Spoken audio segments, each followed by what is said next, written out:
Hello friends, કેમ છો બધા? આઈ હોપ બધા મજામાં જ હશો. હવે ગણપતિજીના ઉત્સવ છે એ ચાલુ છે, તો દરેકના ઘરે અલગ અલગ વેરાયટીમાં છે એ લાડુ પણ બનવાના છે.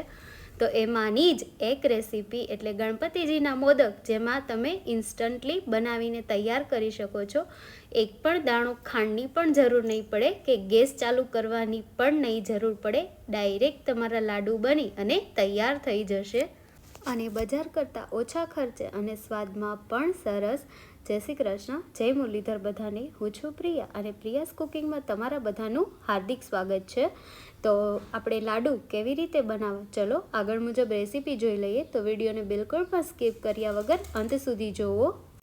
લાડુ બનાવવા માટે મેં અહીંયા એક પેકેટ છે એ મેરીગોલ્ડ બિસ્કિટનું લીધેલું છે. તો સૌથી પહેલાં આપણે બિસ્કિટને છે પેકેટમાંથી એક પ્લેટમાં અલગ લઈ લઈએ. ત્યારબાદ આપણે બિસ્કિટ છે એ બધા રેડી છે. હવે બિસ્કિટનો આપણે અધકચરા એવા એને કટકા કરી અને તૈયાર કરી લઈશું.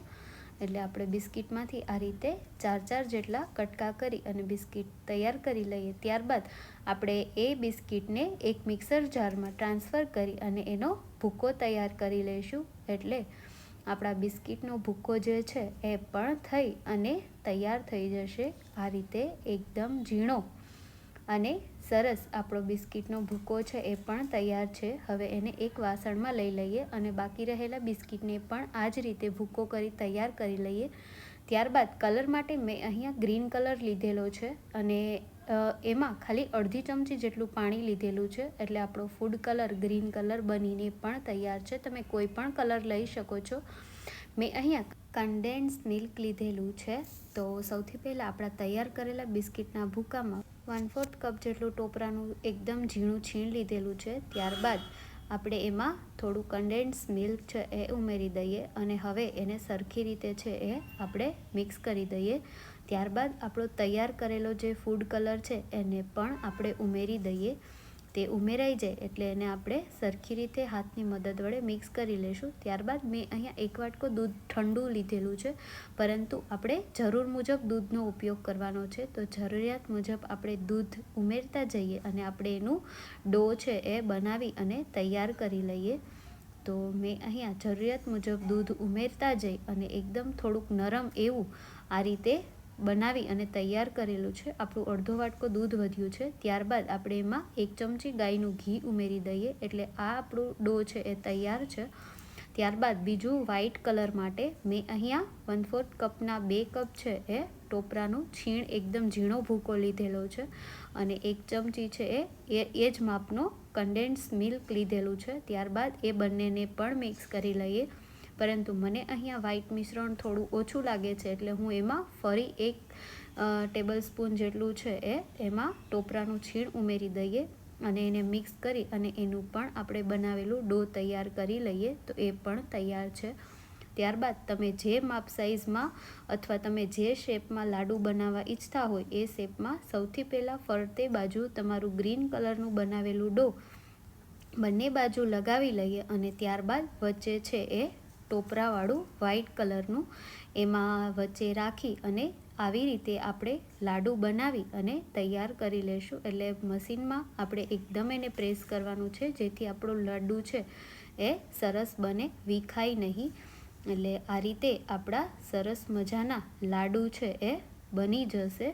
શેપમાં તમે કોઈ પણ આકારમાં બનાવી શકો છો.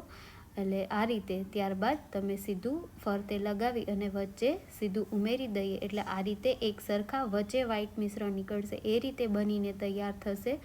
અને જો તમારે વ્હાઇટ અને ગ્રીન એ રીતે ફરતે લાડુમાં દેખાતા હોય એ રીતે પણ બનાવવા હોય તો એ પણ આમાં બની જશે.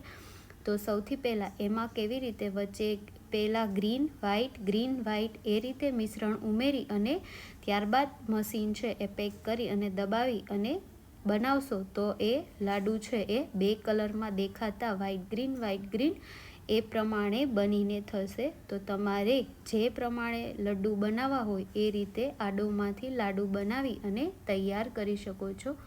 આ રીતે પણ સરસ લાગે છે. તો ગેસ ચાલુ કર્યા વગર અને એક પણ દાણો ખાંડનો ઉપયોગ કર્યા વગર ઇન્સ્ટન્ટલી તમારા ગણપતિજી માટેના મોદક બની અને તૈયાર થઈ જશે. અને ખાવામાં તો એટલા સ્વાદિષ્ટ ને કે બજારને પણ ટક્કર મારી દેશે. અને આ તમારે ઘરે ઓછા ખર્ચે, ઓછી મહેનતે અને સારા એવા લાડુ બનીને તૈયાર થશે. તો તમને આ ગણપતિજીના મોદકની રેસીપી કેવી લાગી કમેન્ટ ચોક્કસ કરજો. અને વિડીયો જોઈ લીધો હોય તો એક લાઈક ચોક્કસ કરી દો.